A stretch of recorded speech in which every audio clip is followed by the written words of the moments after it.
Bartering is going to be the next currency for the foreseeable future. You know, prices are going up.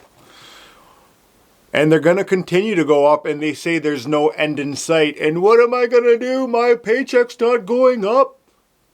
But the prices of things are. And if you have certain things, you can use those things to trade with other people for other certain things that you might need. And if flour is going to be the same price as gasoline, and you need to make bread, and your neighbor needs to power whatever, that'd be a good trade. Why do we need a financial incentive in order to do it? Here, take this, you give me that. Even Steven, we don't need Big Brother involved on that, especially when they're the ones causing this stuff. So this is going to be a video on about I think 9 things that I would say that you would need to get in the near future, if not yesterday. So fuel is number 1. It's going up, but we need it regardless. So I would say look at getting some regular fuel, diesel and propane right off the bat. Propane doesn't go bad. As far as I know, it might be 20, 30 years before it goes bad or whatever happens to it. Diesel is your next option. I know here in North America, diesel isn't very popular, but there are still people that run diesel trucks. All your big rigs typically are diesel, diesel generators. Your excavating equipment, your heavy equipment is typically diesel. So diesel is your next fuel that you're going to need that also stays good for a long time. And then you're also going to need regular gasoline. And with the regular gasoline, I would recommend some fuel stabilizers to keep that fuel as good as possible. You might want some other fuels also, like kerosene and things of that nature, to have a light on of some sort if the power ever goes out, like they're talking about, wink wink, is the cyber attacks. So those things would be a good idea. The next item I would say is batteries. And batteries, I know everything is rechargeable nowadays, but what happens when you can't recharge them? If the power goes out, you're going to need some batteries. So I would recommend getting an array of batteries. You'd get your AA, your AAA, your common ones. You also might want to get some D batteries, some 9-volt batteries. Have an array of batteries, because from living in the city, I see people, they do not carry batteries anymore. I'm sure that because cell phones have a flashlight on it these days, no one's ever thought to go out and buy a hand crank or solar powered flashlight. So if they do have a flashlight that is not on their phone, it will be in a miscellaneous drawer in their kitchen, typically with some dead batteries. So when the power goes out and they do need batteries, it'd be a good idea to have some. Also, there are certain people out there that are on certain medical devices that require batteries. And if we're in a situation that you can't get batteries, or it's too expensive or whatever, it'd be good to have those on hand for an exchange for something, or just to help someone not die if they are on medical equipment. The third one, these are not in any type of order, but the third one I would say would be alcohol. Drinking alcohol, yes. Because, let me just check the dogs here. Tank, Roxy, you guys stay here. Typically, if you have alcohol, it can be used for a variety of things.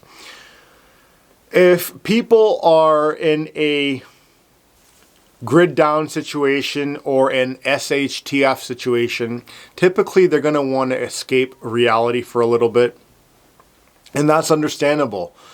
And I don't typically advise against drinking or getting drunk or anything like that, but You know, desperate times is a time for desperate measures. And you can talk to your blue in the face to some people, but it won't help them. So if you have alcohol, you can give it to them, but it's also really good for a disinfectant.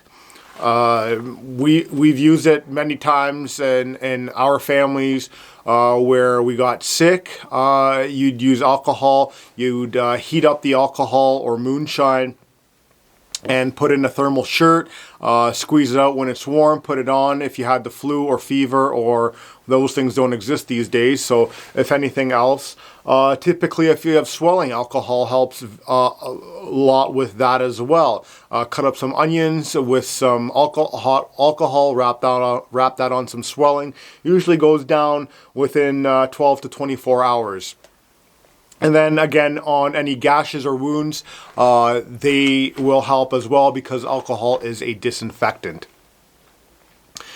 I'm not saying go out there and buy red wine and all this other and beer. I'm talking about hard liquor, not just your fancy sugar drinks or whatever you want to call them.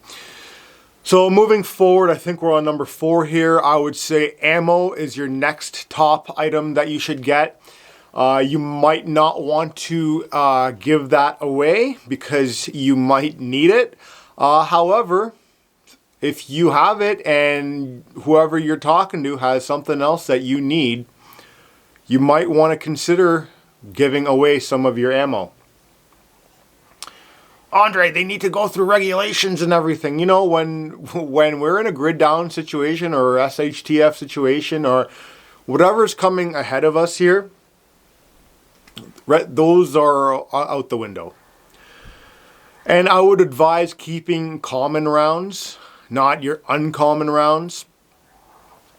Keep shotgun shells, 12 gauge, 10 gauge. Keep your pistol rounds, keep your rifle rounds. Simple as that. There used to be a shortage. I know there's a supply out there now, and if you want to cut down your costs or not have to rely on a source, I would also advise looking into reloading your own ammo. So buying your own gunpowder, buying your own lead, your igniters as well. So I would look at that too. And like I said, you're not going to need it or want to get rid of it probably, but you're going to want to have it on hand. The next thing is food. Hands down, you're going to need food, but you're not going to need French fries. You're not going to need your TV dinners. You're going to need real food. Yes, to those in North America, real food. Andre, what is real food? I'm talking about your staples. Rice, beans, potatoes, flour. That would be a good idea as well. Tank, Roxy, come here. Excuse me. Salt, also you might want for preserving food. Things of that nature that will get you through the long time, that won't go bad, that have a long shelf life, that can be preserved, can be canned, anything. You can even take meat if you have extra of it and can meat for a later date. And salt typically you need at any point in time when you're preserving food or looking for it to last a long time. Now the next subject is something that I believe is very overlooked, and that would be women's sanitary pads or women hygiene products. Just because things happen, power goes down, world's coming to an end, a storm came through and knocked out a whole community, a whole city, whatever it's going to be. The things that happen to women are still going to happen. Just because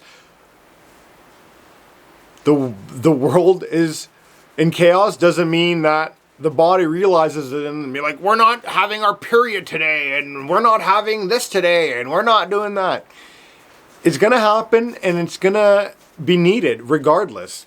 So it'd be a great item to have on hand when you're bartering with someone, especially if they have younger children with their daughters that are going to be going into their maturity age and getting into their cycles. So that would be a great item to have on hand. I don't know what's out there. I would leave that out to any of the females that are watching this, but from the analytics out there, we are at about 85% men watching this site from the total of 25,000 people that watched this channel in the past year. So I'm sure you can figure it out. My second or third last item I would say would be your medicinal stuff. So your painkillers, any of those things, but I'm also talking about marijuana and potentially mushrooms. Those are still natural herbs and plants that take nothing to turn into that substance. They're all natural products, really good. And when you're in a distressful time, taking the edge off or calming yourself down will help. And those two items will help with those things as well. But you're also going to want those over-the-counter things that you can get to help alleviate infections. So anything also to do with allergies you might want, because the seasons change regardless, and those that have allergies will still have those allergies. And if you have that medication, it can be something that you can offer in exchange for something else. The second last thing I would like to add is clothing. And this mostly pertains to anyone that has kids. And the reason I say that is because typically kids grow at a very fast pace and they will outgrow their clothing before you know it. And I've heard it as I was growing up, and I hear it to this day with other parents out there. So clothing is going to be good. You also want to need good footwear, because no matter what, you're probably going to be on foot, and if you blow a hole through your shoes, your boots, or something else, you're going to need something else. So you're not going to want to go out and get your Gucci flip-flops or some Louis Vuitton sneakers or whatever they have out there, Nikes. You're going to want some good rubber boots. For instance, you're going to want some good rubber boots. You're going to want some work boots. You're going to want some waterproof footwear. You're going to want some good jackets to keep yourself warm, because seasons do change. The temperature changes. Mother Nature is unpredictable. That's what you're going to need to look after. And the final topic, I would advise people not buying, but learning. To work with your hands. If you can offer a skill set that another individual does not have, that is a greater benefit to yourself, because one, you do not have to get rid of your own personal items that you have stored or that you may have in stock, but you can use your hands, your skill set, to help someone else in return for something else. Be it another skill set, be it an item that you might need. So what are some good skill sets that you might need to have? A mechanic would be a great idea, because when cars go down and things are in chaos, someone to fix that thing would be really good. So learning some mechanical skills would be great. Learning electrical or plumbing, learning structure, learning how to build things, and good things. You don't want to take twigs to build a house. You want logs. So with that said, learn to do things properly and don't be polishing a turd when it comes to doing things with your hands. So those are, I believe, my 9 items I would advise to anybody out there that is understanding where this world is headed, what's coming up, and it's just going to get tougher. So look at those things, because in the near future you're going to need these items to be your new currency, because pretty soon it won't be there or you won't be able to afford it. So let's move back in days, not forward. Bartering is your new currency. I'll see you on the next one.